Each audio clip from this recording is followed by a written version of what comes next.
তোমরা যারা ক্লাস 9 অর্থাৎ নবম শ্রেণীর ছাত্রছাত্রী আছো, এখন তোমাদের ইতিহাস বা হিস্ট্রি সাবজেক্টের ক্লাস আছে।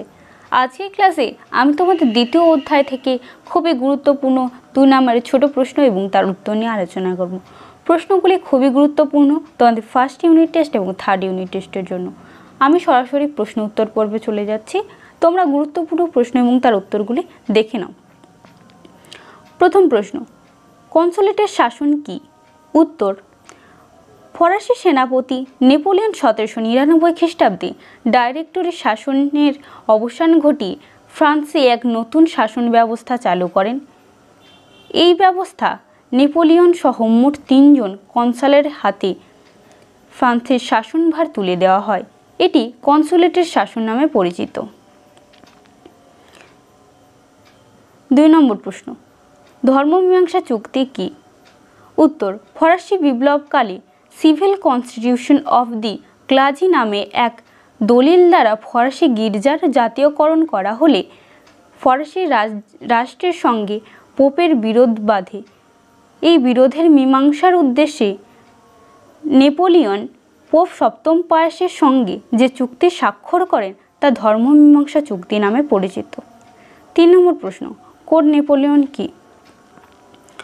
উত্তর, ফ্রান্সের শাসক নেপোলিয়ন দেশের বিভিন্ন প্রান্তে প্রচলিত আইনবিধির পার্থক্য দূর করে এবং পরস্পর বিরোধী আইনগুলির মধ্যে সামঞ্জস্য বিধান করে 1804 খ্রিস্টাব্দে দেশে এক নতুন আইন ব্যবস্থা চালু করেন। এটি কোড নেপোলিয়ন নামে পরিচিত।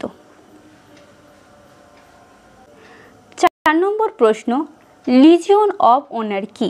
উত্তর, ফরাসি সম্রাট নেপোলিয়ন রাজকর্মচারীদের উৎসাহিত করার উদ্দেশ্যে দক্ষ কর্মচারীদের একটি বিশেষ রাষ্ট্রীয় সম্মান প্রদানের উদ্যোগ নেন। এই সম্মান লিজিয়ন অফ অনার নামে খ্যাত। এটি খুবই গুরুত্বপূর্ণ প্রশ্ন। এরপর 5 নম্বরের প্রশ্ন। 5 নম্বর প্রশ্নটি কি আছে? কনফেডারেশন অফ দ্য রাইন কি? এর প্রতিষ্ঠাতা কে? উত্তর, ফরাসি সম্রাট নেপোলিয়ন জার্মানির উডেনবার্গ, বেডেন, হেসবার্গ প্রভৃতি ছোট ছোট রাজ্য দখল করে কনফেডারেশন বা রাষ্ট্র সমবায় গঠন করেন। এটি কনফেডারেশন অফ দ্য রাইন নামে পরিচিত। এর প্রতিষ্ঠাতা স্বয়ং নেপোলিয়ন। এরপর 6 নম্বর প্রশ্ন আছে, মহাদেশীয় অবরোধ ব্যবস্থা কি? উত্তর, ফরাসি সম্রাট Napoleon Berlin decree, Milan decree, Warsaw decree এর মাধ্যমে ইংল্যান্ডের বিরুদ্ধে অর্থনৈতিক অবরোধ ঘোষণা করে বলেন যে ইংল্যান্ডের কোনো জাহাজ ইউরোপের কোনো বন্দরে প্রবেশ করতে পারবে না এবং ইউরোপের কোনো রাষ্ট্র ইংল্যান্ডের থেকে পণ্য আমদানি করতে পারবে না। এই নীতি মহাদেশীয় অবরোধ ব্যবস্থা নামে পরিচিত। এরপর 7 নম্বর প্রশ্ন, অর্ডারস ইন কাউন্সিল কি? উত্তর, ফরাসি সম্রাট নেপোলিয়ন বার্লিন ডিক্রির দ্বারা ইংল্যান্ডের বিরুদ্ধে মহাদেশীয় অবরোধ ঘোষণা করলে ইংল্যান্ডও 1807 খ্রিস্টাব্দে ফ্রান্স ও তার মিত্র দেশগুলির বিরুদ্ধে পাল্টা অবরোধ ঘোষণা করেন, যা অর্ডারস ইন কাউন্সিল নামে পরিচিত। 8 নম্বর প্রশ্ন, কোন যুদ্ধকে জাতি সমূহের যুদ্ধ বলা হয় এবং কেন? উত্তর, চতুর্থ শক্তি জোটের বিভিন্ন সদস্য রাষ্ট্র 1813 খ্রিস্টাব্দে জার্মানির লাইপজিগের যুদ্ধে নেপোলিয়নকে পরাজিত করে, যা জাতিসমূহের যুদ্ধ নামে পরিচিত। ইউরোপের প্রায় 13টি রাষ্ট্র লাইপজিগের যুদ্ধে ফ্রান্সের বিরুদ্ধে অংশ নেয়। এই জন্য এই যুদ্ধকে জাতিসমূহের যুদ্ধ বলা হয়। 9 নম্বর প্রশ্ন কি আছে? পোড়ামাটির নীতি কি? ফরাসি সম্রাট নেপোলিয়ন 1812 খ্রিস্টাব্দে রাশিয়া আক্রমণ করলে রাশিয়ার সম্মুখ যুদ্ধ এড়িয়ে সাম্রাজ্যের অভ্যন্তরে ক্রমাগত পিছু হটতে থাকে।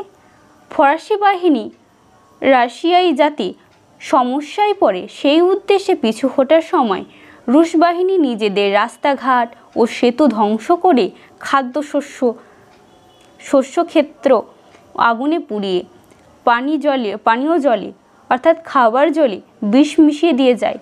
রুশ বাহিনীর এই পদক্ষেপ পোড়ামাটির নীতি নামে খ্যাত। 10 নম্বর প্রশ্ন, শত দিবসের রাজত্ব সম্পর্কে কি জানো? উত্তর, 1815 খ্রিস্টাব্দের শুরুতে ফ্রান্সের গোলযোগের পরিস্থিতিতে নেপোলিয়ন এলবা দ্বীপের নির্বাসন থেকে পালিয়ে ফ্রান্সে ফিরে আসেন। সাধারণ মানুষ তাকে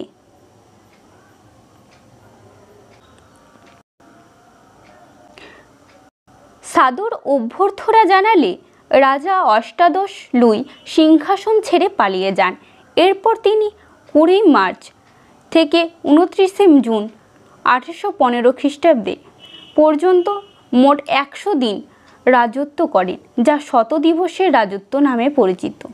এর পরবর্তী প্রশ্ন কি আছে? ওয়াটারলুর যুদ্ধ কবে কাদের মধ্যে হয়? 1815 খ্রিস্টাব্দে নেপোলিয়নের ইংল্যান্ড এবং প্রাশিয়ার সেনাবাহিনী যৌথ সেনাবাহিনীর মধ্যে এই ওয়াটারলুর যুদ্ধ হয়েছিল। এর পরবর্তী প্রশ্ন কি আছে? এর পরবর্তী প্রশ্ন আছে, নেপোলিয়নকে বিপ্লবের সন্তান বলা হয় কেন? উত্তর, নেপোলিয়ন বোনাপার্টকে বিপ্লবের সন্তান বলা হয় কারণ 1. ফরাসি বিপ্লবের উদারনীতি নেপোলিয়নকে ফ্রান্সের ক্ষমতা দখলে সহায়তা করেছিল। 2. ফরাসি বিপ্লব প্রসূত সাম্য ও মৈত্রীর আদর্শ নেপোলিয়ন তার শাসনকালে কার্যকর করেছিলেন। 3 নম্বর কারণ, ফরাসি বিপ্লবের মূল আদর্শগুলি তিনি ইউরোপের বিভিন্ন দেশে ছড়িয়ে দেন। 13 নম্বর প্রশ্ন কি আছে? 13 নম্বর প্রশ্ন আছে, নেপোলিয়নকে বিপ্লবের ধ্বংসকারী বলা হয় কেন? উত্তর, 1. বিপ্লবের স্বাধীনতার আদর্শ তিনি ধ্বংস করেন। 2.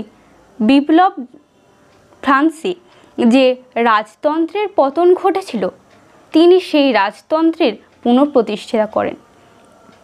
এই ছিল আজকের ক্লাসে তোমাদের দ্বিতীয় অধ্যায় থেকে 13টি 2 নম্বরের ছোট প্রশ্নের আলোচনা। ভালো লাগলে লাইক করো, শেয়ার করো বন্ধুদের, আর সাবস্ক্রাইব করা না করা তোমাদের ব্যক্তিগত ব্যাপার।